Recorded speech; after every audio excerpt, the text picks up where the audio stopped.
Hi friends, my name is Maiden and welcome back to my channel. I'm a flutist, music teacher, and performer located in the city of Toronto, Canada, and this is my series where we learn how to play the flute from scratch. So thank you so much for joining me here today. In this video, we'll be learning about the difference between major and minor keys. So if you're interested, feel free to stick around. As always, if you have any questions, feel free to drop them in the comment section down below. And also, if you do have any issues with practicing, if you just need something to help guide your practice sessions, feel free to check out my free practice guide located in the description down below. It gives you 8 easy steps to follow to help you to get more productive practice sessions. Anyway, and with that, let's just get right into the video. So as per usual, as you might have expected, we're still reading through my favorite book. We're actually almost getting to the end of the Trevor Wise Flute Part 1, and we'll be starting where we left off on page 29. So I'm going to put up what he writes about key signatures right here. So what he says, Mr. Y says, a key signature can indicate both a major and a minor key. Play the two tunes below and notice the different musical flavor. So what I'm going to do is I'm going to play A and B. So what you notice is that there is one flat, so that is B flat. So this can either be F major or it can be D minor. So you don't need to know that quite yet. Besides F major, you should know F major by now. So what I'm going to do is I'm going to play it for you so you can get it in your ear, and then you can see what the difference is, and I'll talk about it right after. So I'm not going to clap it, I'm just going to get right into it. And just as a reminder, with the tempo marking, moderato, does mean moderate tempo. So something I usually like to think of is like a really nice, relaxed walk. So I'm going to do 1, 2, 3, 4.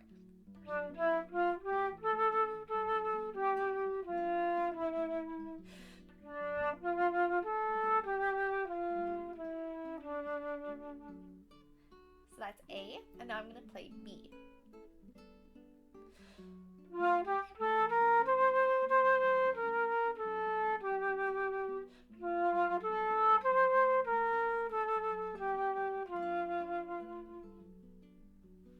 All right. So even though they both have the same key signature, they both sound very, very different. So if I were to explain the first one, so letter A, I would explain this one as kind of being dark, maybe a little bit moody, could also be considered sad, while the second one is a little bit more bright and happy. So this is a great way to identify the difference between a minor key and a major key. So a minor key tends to sound a little bit darker, might be thought of as sad or richer, while a major key has maybe more happy feeling, maybe a little bit more open, a little bit more bright. So in this case, what you can always do to identify the key signature is looking at both the beginning and the end notes. Usually the key signature will end on the tonic, meaning the very first note of the key signature.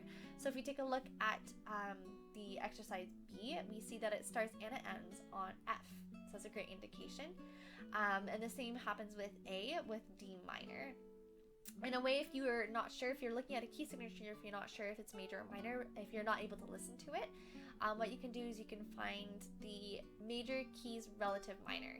So the way you can do that is you can actually count up to the 6th note of the scale. So if I'm in F major, so F, G, A, B, C, D. Or you could also go down by 3 letter names. So you can go F, E, D. Make sure that you're still counting in the same key signature. So now that we know a little bit more about key signatures, we're actually going to be playing our first exercise in D minor. So I'm going to put it up right here.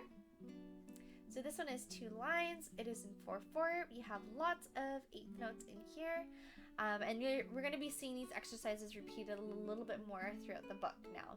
So this is our way of learning technique when it comes to scales. So this is something that you'll be working on for the rest of your career as a flutist. So this is a great introduction to it. So of course we're going to do like we normally do with our clap and count, and then I'll play it for you so you can see how it is. So I'm going to do it 1 and 2 and 3, 4. 1 and 2 and 3, 4. 1 and 2 and 3, 4. 1 and 2 and 3 and 4 and 1 and 2 and 3, 4. 1 and 2 and 3, 4. 4, 1 and 2 and 3 and 4 and 1, 2, 3, 4. All right. So with this one, I would definitely not hesitate to write in any of the notes that you're not sure about, and definitely be sure to look out for any patterns. So if you see what's happening with the ascending notes, are there repeated notes? Is there some arpeggios in there? So where they skip notes? Really make sure you're paying attention to that. Okay, so now I'm going to play it for you at the same tempo. 1, 2, 3, and 4.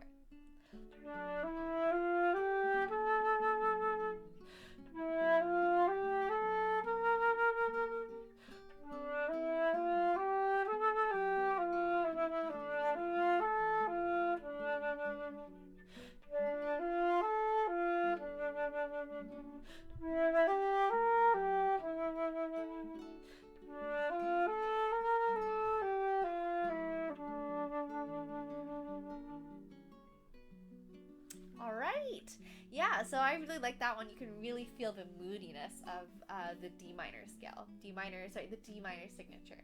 All right, so what we're going to do is, again, we're going to do another comparative melody between G major and E minor. So G major is the major key, of course, and then E minor is its relative minor. So it's, again, if you wanted to count up 6, G, A, B, C, D, E, or you can go down, of course, so G, F, E.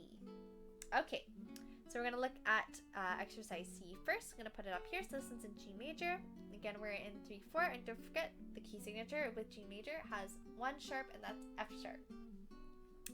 Okay, so this one we have those dotted quarters and eighths. So if you feel like you're not quite getting the correct timing, again, it might be a little bit weird when you first play it, be sure to write in the counting. So it would be 1 and 2 and then and. So of course we're going to count and clap like normal. 1, 2, 3. 1, 2, 3. 1, 2 and 3. 1, 2 and 3. 1, 2 and 3. 1, 2, 3. 1, 2 and 3. 1, 2, 3. 1, 2, 3. All right, so now I'm going to play it for you. So 1, 2, 3.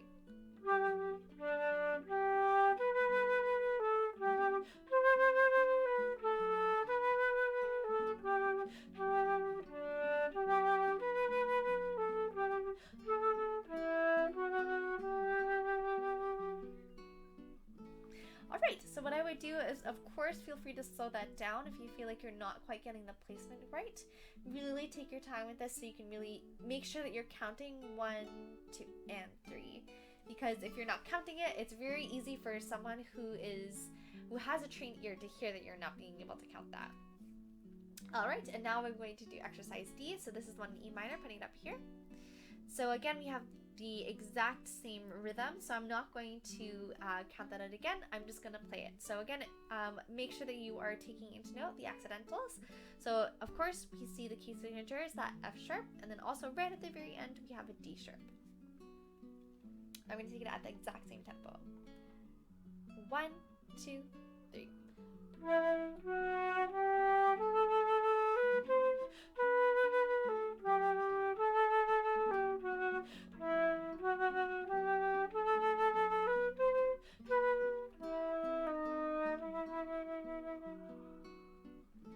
And don't forget that the D sharp is also E flat. Alright, now I'm just flipping the page and we're now on page 30. We're going to do one more exercise here, and this is going to be the scale exercise in E minor. It's exactly the same as the other scale exercise that we did with the rhythm, so I'm not going to cut that out again. All I'm going to do is play it so you can get it in your ear. So again, make sure that you take note of any of the accidentals, so F sharp as usual, and then also the D sharps that come up as well. So 1, 2, 3, and 4, and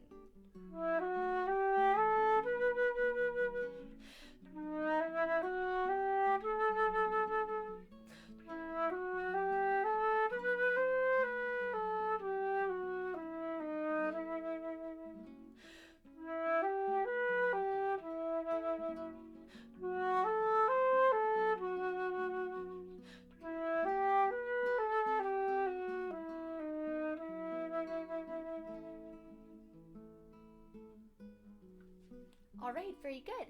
And for the last thing that we're going to do today is the Maiden. So this is going to be a duet that's in E minor. So I'm going to put it up here, and what I'm going to do is I'm going to do it just like I did with all the other duets. So first we'll learn the first part, clap and count, I'll play it for you, and then we'll do it with the second part as well, clap and count and play it for you. So that you can see, you can play it, you can always go back to this video, and again, if you want to play the duet, you can play it with me just by skipping to the different parts here. So as usual, we're going to take notice of the key signature first. So the key signature, again, we're in E minor, so we are going to see the one F sharp in the key signature. We're in 3/4, so 3 quarter notes per measure, and also the tempo is moderato, so again at a moderate speed. So again, we're going to be starting with that first line. So 1, 2, 3, 1, 2, 3, 1, 2, 3, 1, 2, and 3, 1, 2, 3, 1, 2, 3, 1, 2, 3, 1, 2, 3, and 1, 2, 3, 1, 2, and 3, 1, 2, 3, 1, 2, 3, 1, 2, and 3, 1, 2, 3, 1, 2, 3, 1, 2, and 3, 1, 2, 3. All right, so this one might be a little bit tricky, so we definitely have those dotted quarters and eighth notes. Feel free to slow this down if you're not quite feeling confident with it. Of course, this is going to take a little bit of time to practice. If you don't get this one right away, don't feel bad. This one's a tricky one for sure. So now I'm going to play it for you so you can get it in your ear, and also if you wanted to play the second part as the duet. All right. So 1, 2, 3.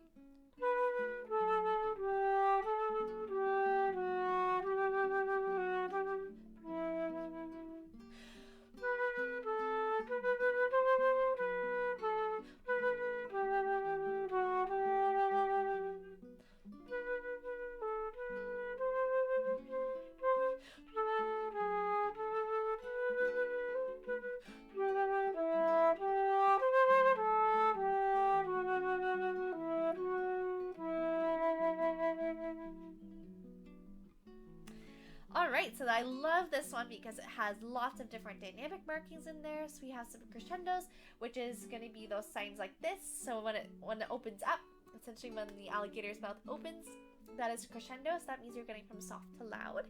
And as a reminder, we're starting at a mezzo forte, which means like a medium strong level when it comes to dynamics.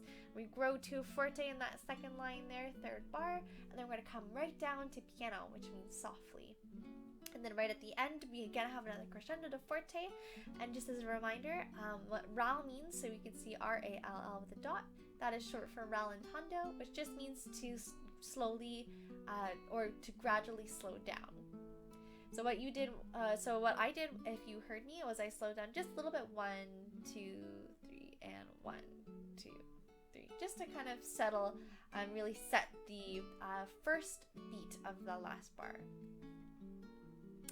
Okay, and now we're going to do the part 2. So of course I'm going to clap and count, and then you can play it. And then I'm going to play it for you. So I'm going to take it at the exact same tempo. 1, 2, 3. 1, 2, 3. 1, 2, 3. 1, 2, and 3. 1, 2, 3. 1, 2, 3. 1, 2, 3.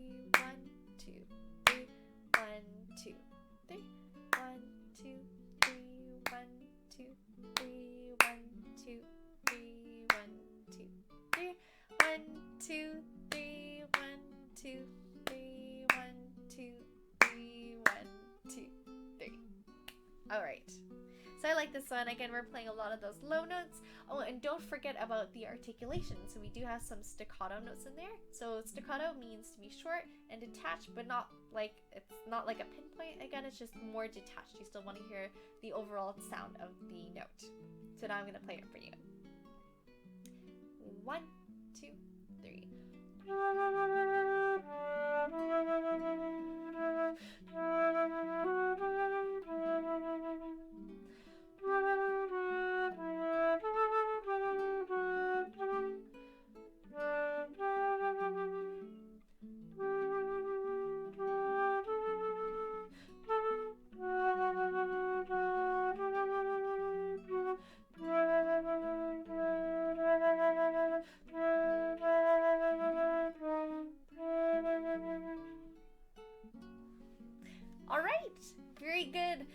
that was a longer video, so thank you again for joining me here.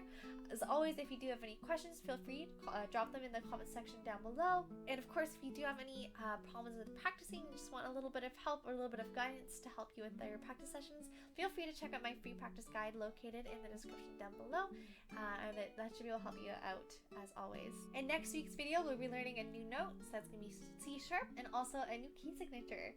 So thank you again for joining me here today, and as always, happy fluting!